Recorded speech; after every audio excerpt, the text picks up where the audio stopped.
السلام علیکم ورحمۃ اللہ وبرکاتہ۔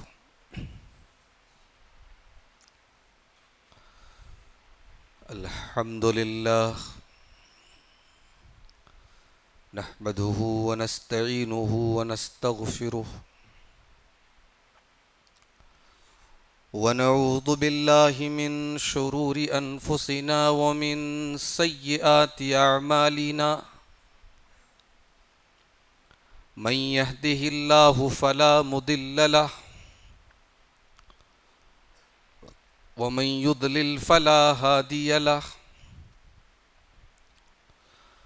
واشهد ان لا اله الا الله وحده لا شريك له واشهد ان محمدا عبده ورسوله يا أيها الذين آمنوا اتقوا الله حق تقاته ولا تموتن إلا وأنتم مسلمون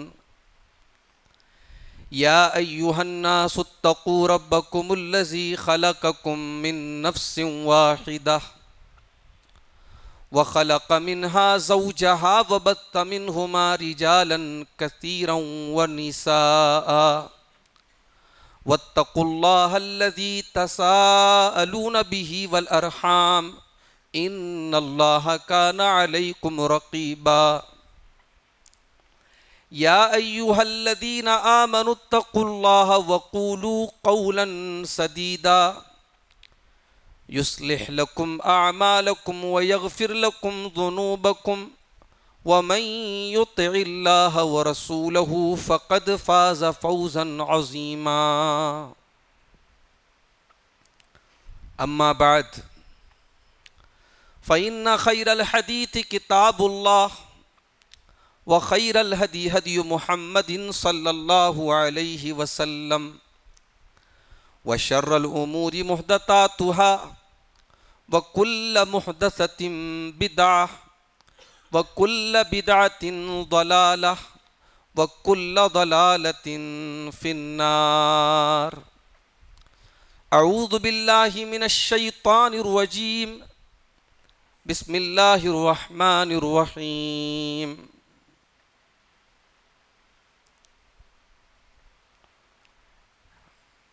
وَلَا تَيْأَسُوا مِن رَّوْحِ اللَّهِ انہو لا ییأس من روح اللہ الا القوم الکافرون۔ محترم بزرگوں، نوجوان ساتھیوں، ماؤں اور بہنوں، پیارے بچوں، انسانی زندگی میں کبھی کبھی ایسے حالات آتے ہیں انسان مایوس ہو جاتا ہے، امید کی ساری کرنیں ختم ہو جاتی ہیں، انسان کو کوئی راستہ نظر نہیں آتا۔ تو مایوسی کیوں آتی ہے انسان کی زندگی میں، اور مایوسی کے اسباب کیا ہیں؟ انسان کیوں مایوس ہوتا ہے زندگی میں، اور پھر مایوسی کے تعلق سے ہماری شریعت کیا کہتی ہے، اور مایوسی کا علاج کیا ہے، اس پر آج ہم بات کریں گے۔ اللہ کے رسول کے دور میں ایک جنگ لڑی گئی، جنگ احد۔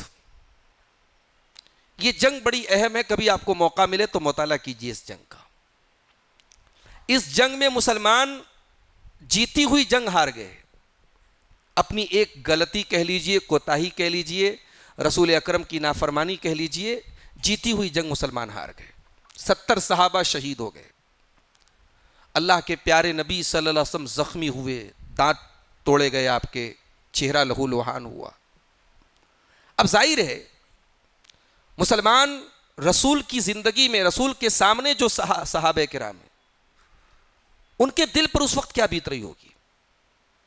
کہیں نہ کہیں ان کے دل میں یہ فیلنگ تو آ رہی ہوگی کہ ہم لوگ اللہ کے ماننے والے، اللہ کی توحید کے ماننے والے، اور آج ہمارے ساتھ ایسا ہو گیا، ہمارے نبی زخمی ہو گئے، ہمارے 70 لوگ شہید ہو گئے۔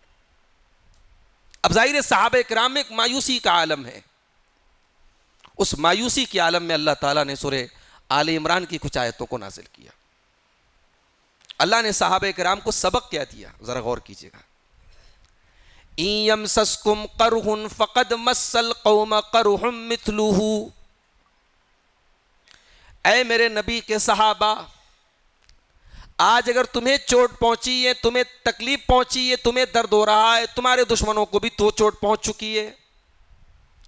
آج احد کا میدان ہے، 1 سال پہلے بدر کا میدان تھا، تم نے ان کے لوگوں کو مارا تھا۔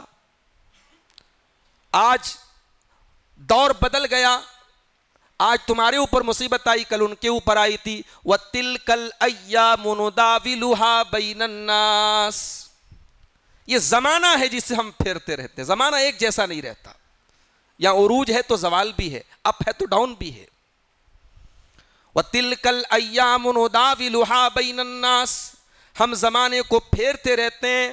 وَلِيَعْلَمَ اللَّهُ الَّذِينَ آمَنُوا وَيَتَّخِذَ مِنْكُمْ شُهَدَاءَ، اور اللہ تعالیٰ نے یہ حالات اس لیے پیدا کیے تاکہ یہ کلیئر ہو جائے کہ کون نبی کے اوپر پکا ایمان رکھنے والا ہے۔ احد کے میدان میں جب جنگ ہارنے کی نوبت آ گئی، جب دشمن حملہ کرنا شروع کر دیا، تو اب آزمائش تھی کہ کون وہاں جمع رہے گا، کون ثابت قدم رہے گا۔ اللہ نے کہا کہ ایمان والوں کی ہمیں جانچ کرنا تھا۔ وَيَتَّخِذَ مِنْكُمْ شُهَدَاءَ، اور ہمیں کچھ ایمان والوں کو شہادت کے مقام پر فائز کرنا تھا، ان کو شہادت کا مقام دینا تھا۔ یہ حالات نہ ہوتے تو 70 شہید کیسے ہوتے؟ 70 لوگوں کو اللہ تعالیٰ نے شہادت کا مقام دیا، یہ وجہ تھی، اس لیے احد کے اندر یہ حالات پیدا ہوئے۔ تو آپ غور کیجئے کہ اتنی کرٹیکل سچویشن میں، اتنی خراب سچویشن میں اللہ تعالیٰ نے قرآن کریم کی یہ آیات نازل کر کے صحابہ کرام کو اطمینان اور سکون عطا فرمایا کہ کوئی بات نہیں، تمہارے دشمن کا آج اچھا دن تھا، آج تمہارے لیے پریشانی کی بات تھی، کوئی مسئلہ نہیں، پھر تم ان کے اوپر غالب آؤ گے، یہ تو زمانہ ہے، ہم اس کو پھیرتے رہتے ہیں۔ تو اسلام ہمیں یہ تعلیم دیتا ہے۔ اسلام مایوسی کا مذہب نہیں ہے، اسلام نگیٹیوٹی کا مذہب نہیں ہے، اسلام ہمیں اپنے دل و دماغ کو پازیٹیو رکھنے کی تعلیم دیتا ہے۔ ایک مومن کی زندگی میں 2 ہی حالات آتے ہیں، یا تو اچھے حالات آتے ہیں یا برے حالات آتے ہیں۔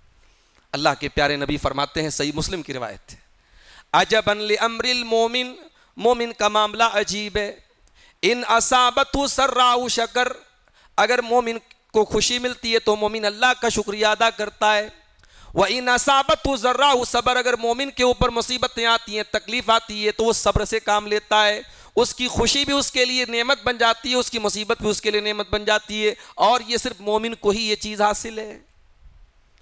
اگر ایک انسان اپنی خوشیوں میں اپنے ایموشنز کو کھو دیتا ہے اور خوشی میں پاگل ہو جاتا ہے، اللہ کی جائز حدوں کو کراس کر جاتا ہے، اس کے ایمان کی کمی ہے۔ اور کوئی انسان غم میں، افسوس میں، تکلیف میں اپنے آپ کو کنٹرول نہیں کر پاتا، یہ بھی ایمان کی کمزوری کی علامت ہے۔ وَلَئِنْ أَذَقْنَا الْإِنسَانَ مِنَّا رَحْمَةً ثُمَّ نَزَعْنَاهَا مِنْهُ إِنَّهُ لَيَئُوسٌ كَفُورٌ، ہم انسان کو کوئی نعمت دے کر کے چھین لیتے ہیں، انسان بالکل مایوس ہو جاتا ہے، انسان بالکل ناشکرا ہو جاتا ہے۔ کوئی ایک نعمت ہم سے چھن جائے، ہم ہزاروں نعمتوں کو بھول جاتے ہیں اللہ تعالیٰ کی، اور ہم ناشکری کرنے لگتے ہیں، مایوس ہو جاتے ہیں۔ وَلَئِنْ أَذَقْنَاهُ نَعْمَاءَ بَعْدَ ضَرَّاءَ مَسَّتْهُ، اور اگر انسان کو تکلیف کے بعد ہم کوئی نعمت کا مزہ چکھا دیتے ہیں، لَيَقُولَنَّ ذَهَبَ السَّيِّئَاتُ عَنِّي، تو انسان کہنے لگتا ہے کہ اب تو میرے سارے دکھ دور ہو گئے، ساری تکلیفیں دور ہو گئی، ذرا سی خوشی ملی نہیں، انسان اترانے لگتا ہے، اور ذرا سا غم نہیں آیا، انسان مایوس ہو جاتا ہے۔ مومن نہ مایوس ہوتا ہے نہ اتراتا ہے، مومن پریشانی میں صبر سے کام لیتا ہے، اور مومن خوشحالی میں شکر سے کام لیتا ہے۔ تو مایوسی کیوں ہوتی ہے میرے پیارے ساتھیو؟ آئیے پہلے اس کے اسباب دیکھتے ہیں۔ ایک انسان زندگی میں مایوس کیوں ہوتا ہے؟ اس کو اللہ کی تقدیر پر ایمان نہیں ہے، تقدیر پر ایمان نہیں ہے۔ وَمَا أَصَابَكُم مِّن مُّصِيبَةٍ، وَمَا أَصَابَ مِن مُّصِيبَةٍ، جو بھی تم کو مصیبتیں پہنچتی ہیں، چاہے وہ زمین کے اندر ہو، وَلَا فِي أَنفُسِكُمْ، اور وہ تمہارے اپنے اندر کوئی مصیبت آ جائے، إِلَّا فِي كِتَابٍ مِّن قَبْلِ أَن نَّبْرَأَهَا، لیکن تقدیر کی کتاب میں ہم نے تم کو پیدا کرنے کے پہلے ہی لکھ دیا ہے۔ إِنَّ ذَلِكَ عَلَى اللَّهِ يَسِيرٌ، اللہ تعالیٰ کے لیے کوئی مشکل کام نہیں ہے، ہمارے پیدا ہونے کے پہلے ہماری تقدیر لکھی جا چکی ہے۔ آج ایک صاحب تقدیر کا مسئلہ پوچھ رہے تھے، بولے مولوی صاحب جب تقدیر میں لکھا ہے، آلریڈی لکھا ہے کون جنت میں جائے گا کون جہنم میں جائے گا، تو پھر کیا مطلب یہ نیکی گناہ کیا مطلب؟ تقدیر کے بارے میں ایک بڑی بیسک بات یاد رکھو میرے بھائی، تقدیر اللہ تعالیٰ کا سیکرٹ ہے. تقدیر کے بارے میں پوری جانکاری ہمیں نہیں ہے، جتنا بتایا گیا اتنے پر ہمیں ایمان رکھنا ہے. تقدیر کا مطلب یہ ہے کہ اللہ تبارک و تعالیٰ کو اس کائنات میں ہونے والی ہر چیز کا آلریڈی علم ہے، ہمیں علم نہیں ہے. ہماری زندگی میں اگلے پل کیا ہونے والا ہے اللہ کے علم میں ہے، اللہ لکھ چکا ہے، مگر ہمیں تو پتہ نہیں ہے نا. تو ہم ایسا نہیں کہ مجبور ہیں، کٹ پتلی ہیں اور ہمارے اللہ تعالیٰ نے ہم سے اختیار چھین لیا، ایسا نہیں ہے. اللہ نے تقدیر بھی بنائی ہے اور اللہ نے ہمیں اور آپ کو اختیار بھی دیا ہے، سوچنے سمجھنے کی صلاحیت بھی دی ہے. تو کبھی بھی تقدیر سے گناہوں پر ہم دلیل نہیں پکڑیں گے، تقدیر سے مصیبت پر دلیل پکڑیں گے. مصیبت آئے گی ہم کہیں گے ہماری تقدیر میں لکھا تھا. گناہوں کے لیے تقدیر کو دلیل نہیں بنائیں گے. حضرت عمر فاروق کے زمانے میں ایک آدمی نے چوری کی، پکڑ کے لایا گیا. حضرت عمر نے کہا کیوں چوری کی؟ اس نے کہا کہ ہماری تقدیر میں لکھا تھا، ہماری تقدیر میں لکھا تھا، ہم نے چوری کر لی. اب آپ بتائیے اگر میری تقدیر میں لکھا تھا تو مجھے چوری کرنے سے کون روک سکتا تھا؟ اس لیے میں نے چوری کی. تو حضرت عمر نے اس کا ہاتھ کٹوایا، کہا یہ بھی تیری تقدیر میں لکھا تھا. جیسے تیری تقدیر میں چوری کرنا لکھا تھا ویسے ہی تیری تقدیر میں یہ بھی لکھا تھا کہ تو چوری کرے گا تو تیرا ہاتھ کاٹا جائے گا. تو اپنے گناہوں پر تقدیر کو دلیل نہیں بنائیں گے. تقدیر لکھی ہے میرے پیارے ساتھیوں، اور کیوں لکھی ہے؟ لِكَيْ لَا تَعْصَوْا عَلَىٰ مَا فَاتَكُمْ وَلَا تَفْرَحُوا بِمَا آتَاكُمْ، تاکہ جو چیزیں تم کو نہیں ملی ہیں ان کو لے کر کے تم مایوس نہ ہو جانا، اور جو ملی ہیں ان کو لے کر کے تم اترانے نہ لگنا. یہ دو مقصد ہے تقدیر لکھی جانے کا، کہ جو ملا ہے اس پر ہمیں غرور نہ پیدا ہو جائے، اور جو نہیں ملا ہے اس کو لے کر کے مایوسی پیدا نہ ہو جائے. تو مایوسی تبھی ہوتی ہے جب انسان تقدیر پر اس کا ایمان کمزور ہوتا ہے. اسی لیے اللہ کے پیارے نبی صلی اللہ علیہ وسلم 12 سال کے 10 سال کے بچے کو تقدیر کا مسئلہ سکھاتے ہیں، عبداللہ ابن عباس کو. اے میرے بچے کان کھول کر کے سن لے، ساری دنیا مل کر کے اگر تجھے کوئی فائدہ پہنچانا چاہے نہیں پہنچا سکتی، الا ما کتبہ اللہ لک، سوائے اس کے جو اللہ نے تیری تقدیر میں لکھ دیا ہے. ساری دنیا مل کر کے تیرا کوئی نقصان کرنا چاہے نہیں کر سکتی، الا ما قد کتبہ اللہ علیک، اللہ نے جو تیری تقدیر میں لکھا ہے بس وہی نقصان تیرا ہونے والا ہے. تو یہ پہلی چیز یاد رکھیے. مایوسی کیوں ہوتی ہے؟ تقدیر پر ایمان نہیں ہے، تقدیر پر ایمان کی کمزوری ہے. مایوسی کی دوسری وجہ، انسان کب مایوس ہوتا ہے؟ جب اس کے پاس جو کچھ ہے اسے بھول کر کے جو نہیں ہے اس کی ٹینشن لینے لگتا ہے. کل میں اس پر بات کر چکا ہوں. ہماری نظر ہمیشہ دوسروں پر پڑتی ہے، اسے یہ ملا مجھے کیوں نہیں ملا. ارے بھائی تجھے بہت کچھ ایسا ملا جو کروڑوں لوگوں کو نہیں ملا. جس زندگی سے تو مایوس ہے اس زندگی کو پانے کے لوگ دعائیں کرتے ہیں، اس زندگی کو پانے کی آرزویں کرتے ہیں. آپ کو لگتا ہے کہ صاحب میرا گھر بڑا چھوٹا سا ہے، کاش میرے پاس بہت بڑی بلڈنگ ہوتی ہے. دنیا کے کروڑوں انسان ہیں جن کے سروں پہ چھت نہیں ہے، جو سڑکوں پہ ان کی عورتیں سوتی ہیں، ان کے بچے سوتے ہیں. آپ کو لگتا ہے کہ آپ کے گھر میں بہت اچھا کھانا نہیں بن رہا ہے. دنیا کے کروڑوں لوگ بھوکے رہتے ہیں میرے پیارے ساتھیوں، ان کے گھر میں کھانے کا انتظام نہیں ہے. آپ کو لگتا ہے آپ کے بچے نافرمان ہیں. دنیا کے کروڑوں لوگ ہیں اولاد کی نعمت سے محروم ہیں، ترستے ہیں کہ کاش ہمارے گھر میں کوئی اولاد ہوتی. تو جو ہے اس کی قدر کرو. اسی لیے اللہ کے پیارے نبی فرماتے انظروا الی من هو اسفل منکم، جو تم سے کمزور ہے، جو تم سے کمتر ہے اس کو دیکھو. ولا تنظروا الی من هو فوقکم، اپنے سے اوپر کے لوگوں کو نہ دیکھو. جب تم اپنے سے کمزور لوگوں کو دیکھو گے فَهُوَ أَجْدَرُ أَلَّا تَزْدَرُوا نِعْمَةَ اللَّهِ، تو تم اللہ تعالیٰ کی نعمت کو حقیر نہیں جانو گے. ایران کے اندر ایک بہت بڑے عالم تھے، شاعر تھے، شیخ سعدی، پرشین زبان کے فارسی کے بہت بڑے شاعر تھے. وہ ایک مرتبہ وہ مسجد میں گئے جمعہ کی نماز پڑھنے کے لیے. باہر نکلے تو جوتا غائب ہو گیا. آسمان کی طرف نظر اٹھائی، کہا اے اللہ تیرا ذکر کرنے آیا تھا، نماز پڑھنے آیا تھا، اور تیرے گھر میں آ کے میرا جوتا غائب ہو گیا. اے اللہ یہ کہاں کا انصاف ہے؟ کوئی غلط کام کرنے گیا ہوتا، کوئی دنیا کا کام کرنے گیا ہوتا، وہاں جوتا غائب ہوتا تو بات سمجھ. تیرا ذکر کرنے، تیری نماز پڑھنے آیا تھا اور میرا جوتا غائب ہو گیا. کچھ دور آگے بڑھے تو شیخ سعدی نے ایک آدمی کو دیکھا کہ دونوں ٹانگیں اس کی خراب ہیں، معذور ہے، اور بیساکھی کے سہارے چل رہا ہے۔ شیخ سعدی نے فوراً اللہ سے توبہ کی، کہا اے اللہ میرا تو جوتا گیا ہے نا، جوتا دوسرا آ جائے گا، اس کے تو پیر ہی نہیں ہیں، کم سے کم تو نے میرے پیر سلامت رکھے ہیں، اے اللہ میں اپنی نادانی پر تجھ سے توبہ کرتا ہوں، جو میرے پاس ہے وہ تو اس کے پاس بھی نہیں ہے۔ تو یہ بہت بڑا مسئلہ ہے میرے پیارے ساتھیوں۔ انسان مایوس کبھی کبھی ہوتا ہے، آپ سنتے ہوں گے میڈیکل کی تیاری کرنے والے بہت سارے اسٹوڈنٹس جو ہے وہ خودکشی کر لیتے ہیں، سوسائڈ کر لیتے ہیں، ہمارے مطلب کا رزلٹ نہیں ملا، ہم نے خودکشی کر لی۔ بھائی زندگی میں سب کچھ آپ کے مطلب کا ہو یہ ضروری نہیں ہے۔ وَمَا تَشَاءُونَ إِلَّا أَن يَشَاءَ اللَّهُ، جب تک اللہ نہ چاہے تمہارے چاہنے سے کچھ نہیں ہوتا۔ عَسَىٰ أَن تَكْرَهُوا شَيْئًا وَهُوَ خَيْرٌ لَكُمْ، ہو سکتا ہے تم جس چیز کو پسند کرو وہ تمہارے حق میں اچھی نہ ہو، جس چیز کو تم ناپسند کرو وہ تمہارے حق میں اچھی ہو۔ سن 6 ہجری کا واقعہ یاد کیجئے، اللہ کے پیارے نبی اپنے صحابہ کرام کے ساتھ عمرہ کرنے جا رہے ہیں، تقریباً 1400 صحابہ کرام آپ کے ساتھ ہیں۔ مقام حدیبیہ میں کافروں نے روک دیا، ہم آپ کو عمرہ کرنے نہیں دیں گے۔ لمبا واقعہ ہے، عمرہ کرنے گئے، احرام کی حالت میں قربانی کے جانور لے کے گئے ہیں اور نہیں کرنے دے رہے۔ بہرحال ان کی طرف سے سہیل ابن عمرو نام کا ایک آدمی آیا، اللہ کے نبی سے ڈسکشن ہوا، پھر یہ طے ہوا کہ ہم لوگ آپس میں ایک صلح کر لیتے ہیں، جس کو صلح حدیبیہ کہا جاتا ہے۔ صلح ہوئی، صلح میں لکھا گیا کہ مسلمان اس سال واپس چلے جائیں گے، اگلے سال آئیں گے عمرہ کرنے۔ مسلمانوں کے کلیجے پر بڑی بھاری گزر رہی تھی یہ بات، ہم احرام کی حالت میں آئے، عمرہ کرنے آئے، ہم کیوں واپس چلے جائیں؟ اسی میں یہ بات بھی لکھی تھی کہ اگر کوئی مسلمان مکہ چلا جائے مرتد ہو کر کے، مکہ والے نہیں لوٹائیں گے، اگر مکہ کا کوئی مسلمان آ جائے مدینہ، مسلمانوں کو لوٹانا پڑے گا۔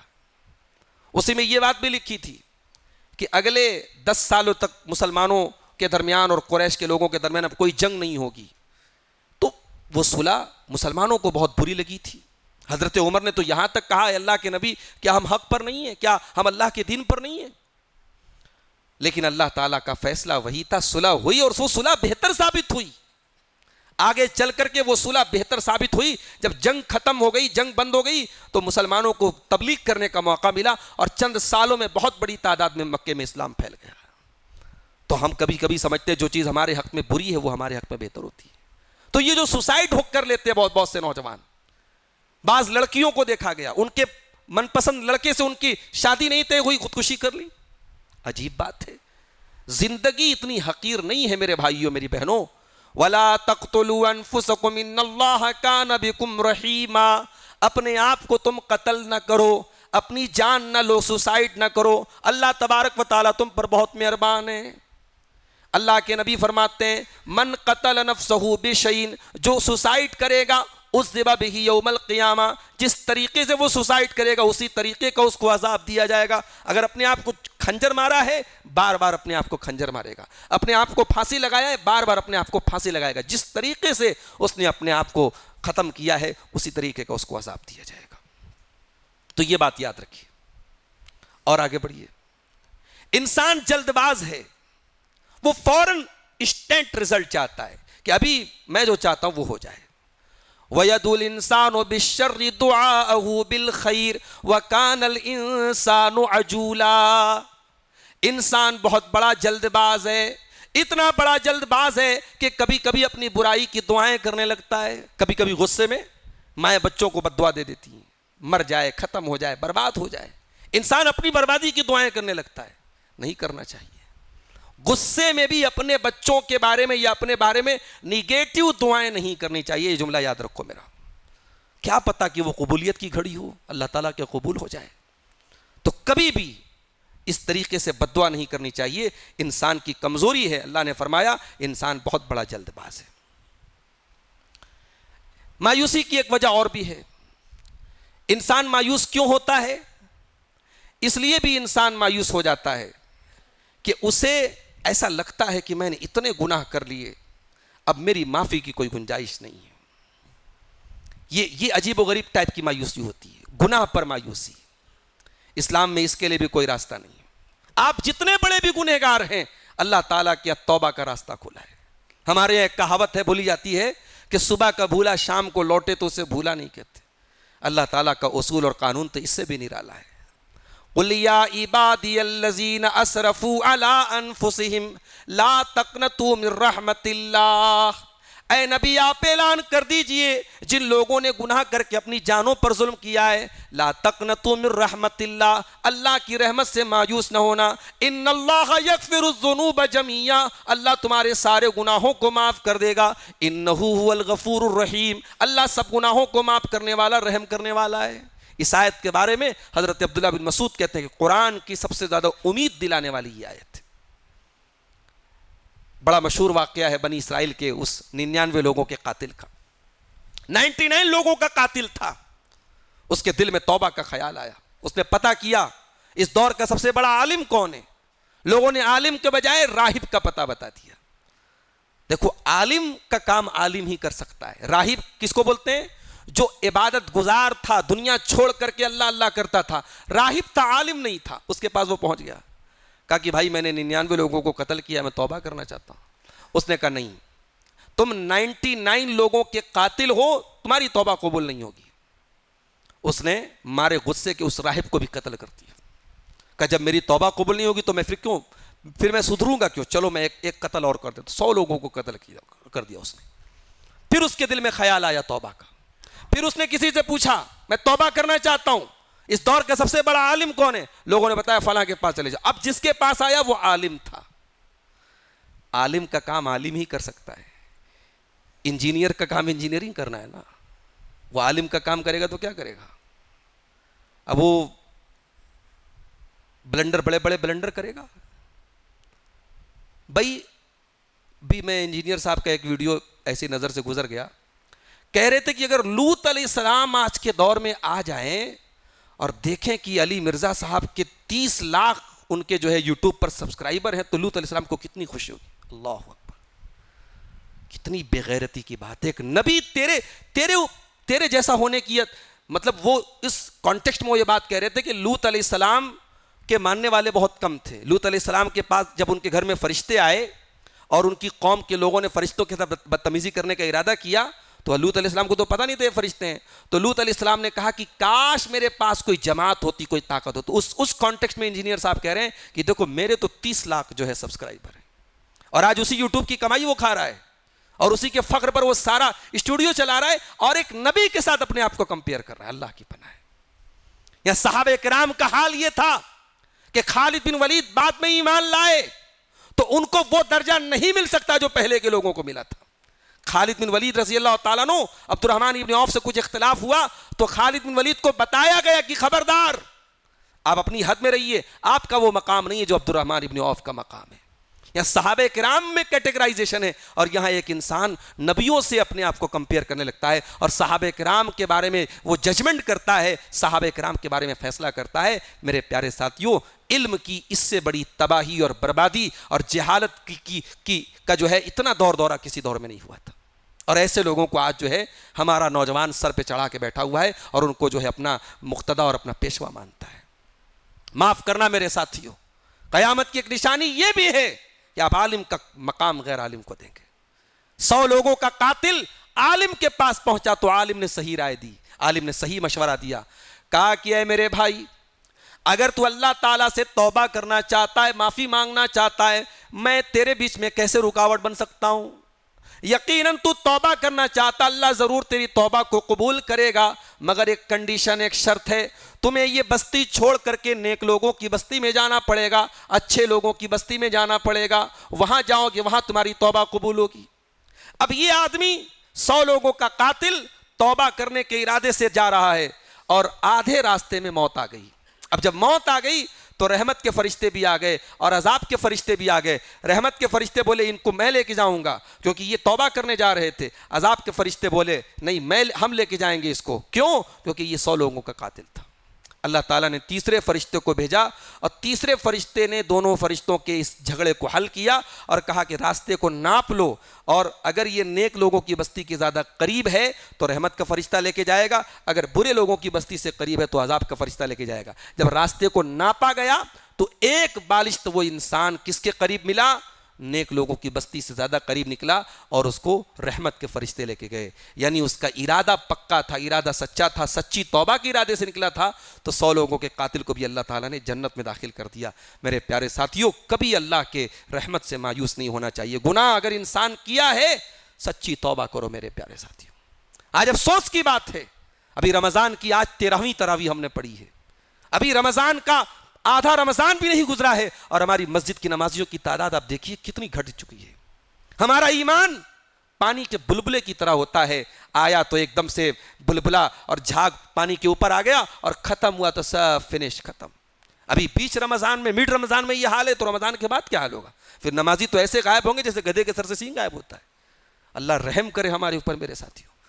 ہم نے کیا بنا کے رکھا ہے؟ دین کو مذاق بنا کے رکھا ہے کہ چند دنوں کی چاندنی ہے, رمضان آیا مسجدیں بھر گئیں, اور رمضان جیسے جیسے گزر رہا ہے مسجدیں ویران ہو رہی ہیں. یہ توبہ کا مہینہ ہے, اللہ کو راضی کرنے کا مہینہ ہے. یاد رکھو میرے پیارے ساتھیوں, اللہ تعالیٰ کو توبہ بہت پسند ہے. آپ جتنے بڑے بھی گنہگار ہیں, اللہ سے سچی توبہ کرے, اللہ معاف کرنے کو تیار ہے. اللہ تو اتنا بڑا توبہ قبول کرنے والا ہے. قرآن کا 30واں پارہ اٹھاؤ, سورہ بروج کے اندر اللہ فرماتا ہے وَالسَّمَاءِ ذَاتِ الْبُرُوجِ وَالْيَوْمِ الْمَوْعُودِ وَشَاهِدٍ وَمَشْهُودٍ قُتِلَ أَصْحَابُ الْأُخْدُودِ. اللہ تذکرہ کرتا ہے ان بدبخت لوگوں کا جو ایمان والوں کو خندق کھود کر کے, گڈھا کھود کر کے ایمان والوں کو جلا ڈالتے ہیں, بچوں کو جلا ڈالتے ہیں, عورتوں کو جلا ڈالتے ہیں, مردوں کو جلا ڈالتے ہیں. وَمَا نَقَمُوا مِنْهُمْ إِلَّا أَن يُؤْمِنُوا بِاللَّهِ الْعَزِيزِ الْحَمِيدِ. اور ایمان والوں کا کوئی قصور نہیں, ایک ہی قصور تھا, ایمان والے ایک اللہ کو ماننے والے تھے, اللہ کی توحید والے تھے. اسی توحید کی سزا دی گئی اور ان کو گڈھا کھود کر کے ان کو جلا ڈالا گیا. لیکن بڑی عجیب بات ہے کہ اللہ نے اتنا بڑا کرائم اور پاپ کرنے والوں کا ذکر کرنے کے بعد فرمایا ان الذین فتنوا المؤمنین والمؤمنات ثم لم یتوبوا فلہم عذاب جہنم ولہم عذاب الحریق. اے میرے بندو, ہمارے مومن مردوں مومن عورتوں کو جلانے والے بھی اگر توبہ کر لیتے, اگر اللہ سے معافی مانگ لیتے تو اللہ ان کو معاف کر دیتا, لیکن انہوں نے توبہ نہیں کی تو اللہ ان کو جہنم کی آگ میں جلائے گا. امام حسن بصری اس آیت کو پڑھتے تھے تو رونے لگتے تھے. او لوگو, اللہ کتنا کریم ہے, اللہ کتنا تواب ہے, اللہ کتنا رحم کرنے والا ہے. انہوں نے اللہ کے ولیوں کو قتل کروایا, اللہ کے بندوں کو قتل کروایا, اللہ ان کو بھی توبہ کی دعوت دے رہا ہے, اللہ ان کو بھی توبہ کرنے کو بول رہا ہے, اللہ ان کو بھی توبہ کی دعوت دے رہا ہے. تو مایوس مت ہونا میرے ساتھیوں, زندگی میں پاپ کرتے کرتے تھک جاؤ گے, اللہ معاف کرتے کرتے نہیں تھکے گا. اللہ کے نبی فرماتے, اللہ تعالیٰ فرماتا حدیث قدسی ہے, یا ابن آدم انکا ما دعوتنی ورجوتنی غفرت لک. اے میرے بندے, تو جب تک مجھ سے دعائیں کرتا رہے گا, جب تک تو مجھ سے امیدیں لگائے رہے گا, اے میرے بندے میں تیرے گناہوں کو معاف کرتا رہوں گا. تو توبہ کرو میرے پیارے ساتھیوں. اب آئیے تقریر کے آخری پوائنٹ پر ہم آتے ہیں کہ مایوسی کا علاج کیا ہے. مایوسی کا سب سے پہلا علاج یہ ہے, اللہ کو جانو, اللہ کے اسماء و صفات کا علم حاصل کرو. قرآن میں کبھی آپ غور کیجئے, ہر آیت کے لاسٹ میں اللہ کا کوئی نام آیا ہے. ان اللہ غفور الرحیم, ان اللہ تواب الرحیم, ان اللہ غفور حلیم. یہ نام کیوں آئے ہیں اللہ تعالیٰ کے؟ ان ناموں کے پیچھے بھی ایک مطلب ہے, اللہ تعالیٰ کا ایک معنی ہے. ہر نام کا اپنا ایک مطلب ہے. اللہ کے کچھ نام ایسے ہیں جو رحمت پر دلالت کرتے ہیں, اور کچھ نام ایسے ہیں جو اللہ کی پکڑ پہ دلالت کرتے ہیں. ان اللہ عزیز ذو انتقام, اللہ تعالیٰ طاقتور ہے, انتقام لینے والا ہے. ان بطش ربک لشدید, اللہ کی پکڑ بڑی سخت ہے, اللہ کا عذاب بڑا دردناک ہے. اللہ اپنے عذاب سے ڈراتا بھی ہے اور اپنی رحمت کی امید بھی دلاتا ہے. تو مومن کو اس کے بیچ میں ہونا چاہیے. مومن اللہ کی رحمت کی امید میں اتنا آگے نہ نکل جائے کہ اللہ کے عذاب سے بے خوف ہو جائے, اور اللہ کے عذاب سے اتنا نہ ڈرنے لگے کہ اللہ کی رحمت سے مایوس ہو جائے. مومن کو بیچ میں ہونا چاہیے. اسی لیے اللہ قرآن کے 18ویں پارے میں 17ویں پارے میں سورہ انبیاء کے اندر جب اپنے نبیوں کا تذکرہ کرتا ہے تو فرماتا ہے یدعوننا رغبا ورہبا, ہمارے یہ انبیاء, ہمارے یہ رسول ہم سے دعائیں کرتے تھے تو امید بھی لگاتے تھے اور ڈرا کرتے تھے. تو مایوسی کا علاج کیا ہے؟ اللہ کا علم حاصل کرو، اللہ کے ناموں کو جانو، اللہ کی صفات کو جانو۔ دوسری چیز، اللہ کی تقدیر پر اپنا ایمان مضبوط رکھو۔ کل میں نے وہ حدیث سنائی تھی نا، اللہ کے نبی فرماتے، عبداللہ بن مسعود رضی اللہ عنہ حدیث کے راوی، اللہ کے نبی فرماتے ہیں انسان اپنی ماں کے پیٹ میں 40 دن تک نطفے کی شکل میں رہتا ہے، پھر 40 دن علقہ، پھر 40 دن مضغہ، اور 120 دن کا جب ہوتا ہے فَيُرْسَلُ إِلَيْهِ الْمَلَكُ، فرشتہ بھیجا جاتا ہے، فَيَكْتُبُ عَمَلَهُ وَأَجَلَهُ وَرِزْقَهُ وَشَقِيٌّ وَسَعِيدٌ، وہ فرشتہ اس کا عمل لکھتا ہے، اس کی عمر لکھتا ہے، اس کی روزی لکھتا ہے، اور وہ بد نصیب ہے یا خوش نصیب ہے یہ بھی لکھتا ہے، اور اس کے اندر روح ڈالتا ہے۔ اسی لیے 4 مہینے کے بعد کی پریگننسی کو ختم کرنا، ایبرٹ کرنا، ایبارشن کرنا بالکل حرام ہے، اس کے پہلے بھی حرام ہے، مگر 4 مہینے کے بعد روح ڈال دی جاتی ہے، اس کے بعد بہت کریٹیکل سچویشن ہو، عورت کی جان کو خطرہ ہو تو الگ بات ہے، ورنہ اجازت نہیں ہے، بالکل نہیں ہے۔ اسی لیے علامہ البانی کا کہنا ہے کہ اگر بچہ 4 مہینے کے بعد کا مرا ہوا بھی پیدا ہو تب بھی جنازے کی نماز پڑھی جائے، کیونکہ اس کے اندر روح ڈال دی گئی ہے، اللہ کے نبی کے تو روح ڈال دی گئی۔ اب انسان دنیا میں آیا، ساری زندگی جنت والا عمل کر رہا ہے، اور اس کی اور جنت کے بیچ میں بس ایک ہاتھ کی دوری ہے، فَيَسْبَقُ عَلَيْهِ الْكِتَابُ، اب اس کی تقدیر میں جو لکھا تھا وہ اس کے اوپر سبقت کر جاتا ہے، اور مرنے کے پہلے وہ ایسا عمل کر ڈالتا ہے جو اسے جہنم میں لے کے جانے والا ہے، اور ساری زندگی جنتی والا عمل کرنے والا مرنے کے پہلے ایک عمل ایسا کر دیتا ہے جس کی وجہ سے وہ جہنم میں چلا جاتا ہے۔ اور اس کا اپوزٹ، ساری زندگی جہنمی عمل کرنے والا، حضرت عسیرم رضی اللہ تعالیٰ عنہ ایک صحابی تھے، ساری زندگی انہوں نے کفر کیا، شرک کیا، اسلام لائے، اسلام لانے کے بعد فوراً جنگ بدر میں لڑے اور شہید ہو گئے، اور ایک وقت کی نماز پڑھے بغیر اللہ کی راہ میں شہید ہو گئے۔ تو ساری زندگی ان کی تو گناہوں میں گزری نا، کفر میں گزری، شرک میں گزری، مگر ایمان لائے اور ایمان لا کے فوراً شہید ہو گئے۔ تو اللہ کے نبی فرماتے ساری زندگی جہنمی والا عمل کرنے والا مرنے کے پہلے جنت والا عمل کرتا ہے اور جنت میں چلا جاتا ہے۔ اسی لیے ہمیں قرآن بار بار ہمیں تعلیم دیتا ہے، وَلَا تَمُوتُنَّ إِلَّا وَأَنْتُمْ مُسْلِمُونَ، تمہیں موت نہ آئے مگر اسلام کی حالت میں۔ اس لیے دعا کیا کرو کہ اللہ ایمان پر خاتمہ ہمیں دینا، ایمان پر ہمارا خاتمہ فرمانا، زندگی کے اعمال سے دھوکہ نہ کھانا۔ میرے ساتھیو، دنیا میں بہت سارے لوگ زندگی بھر نیک عمل کرتے رہے، مرنے کے پہلے کافر ہو گئے، مرتد ہو گئے، ایمان سے دور ہو گئے، شرک کرنے لگے۔ اس لیے تقدیر پر اپنے ایمان کو مضبوط رکھو۔ مایوسی کا تیسرا علاج، نبیوں کے واقعات سے سبق حاصل کرو۔ صرف ایک نبی کا واقعہ میں آپ کو بتاتا ہوں، وقت زیادہ ہو رہا ہے۔ حضرت یعقوب علیہ السلام کا واقعہ ذرا قرآن میں دیکھیے۔ بیٹوں نے آ کر کے کہا ابا جان یوسف کو بھیڑیا کھا گیا۔ یعقوب علیہ السلام کو پتا تھا میرا بیٹا مر نہیں سکتا ابھی، میرے بیٹے نے اتنا بڑا خواب دیکھا، ابھی خواب کی تعبیر پوری نہیں ہوئی ہے۔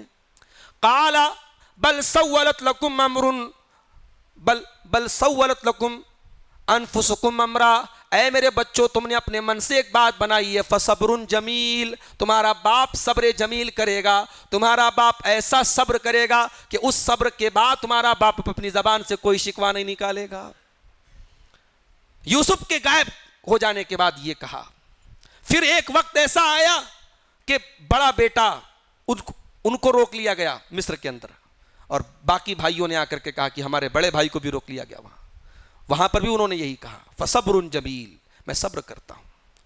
اس کے بعد جب یوسف کو یاد کر کے رونے لگے تو لوگوں نے مذاق اڑایا کہ آپ تو بوڑھے ہو گئے، آج تک آپ یوسف کو یاد کرتے ہیں؟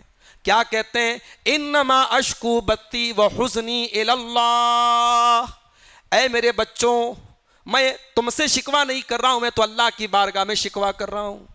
دنیا والوں سے شکایت کرنا، اس سے آپ کو سوائے نقصان کو کچھ نہیں ملے گا، مگر اللہ کی بارگاہ میں شکایت کریں گے تو اللہ تعالیٰ تو ناممکن کو ممکن بنا سکتا ہے، اور اللہ نے ناممکن کو ممکن بنایا۔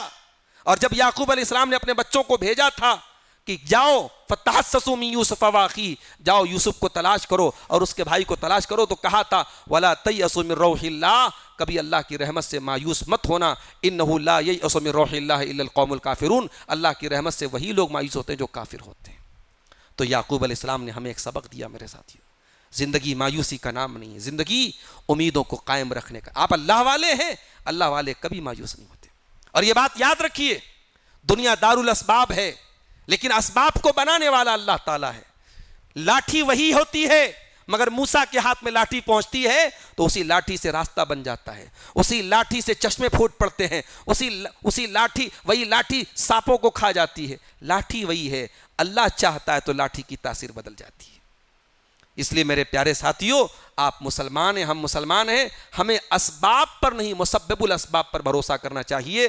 مایوسی کا ایک علاج یہ بھی ہے کہ ہم اللہ کی ذات پہ پکا بھروسہ کریں۔ وَمَن يَتَوَكَّلْ عَلَى اللَّهِ فَهُوَ حَسْبُهُ، جو اللہ کی ذات پہ بھروسہ کرے گا اللہ اس کے لیے کافی ہو جائے گا۔ یہ چند باتیں مایوسی کے تعلق سے آپ کے سامنے رکھی گئیں۔ اللہ تعالیٰ سے دعا ہے رب العالمین ہم کو ہر قسم کی مایوسیوں سے اللہ تعالیٰ نکال کر کے ہمیں نیک اور اچھا گمان اللہ تعالیٰ اپنی ذات کے ساتھ ہمیں رکھنے کی توفیق عطا فرمائے۔ رب العالمین ہمیں تقدیر پر مکمل اور مضبوط ایمان رکھنے کی توفیق عطا فرمائے۔ ہماری زندگیوں میں جو مسائل ہیں، جو پرابلم ہیں، جو تکلیفیں ہیں، اللہ ان کو دور فرما دے۔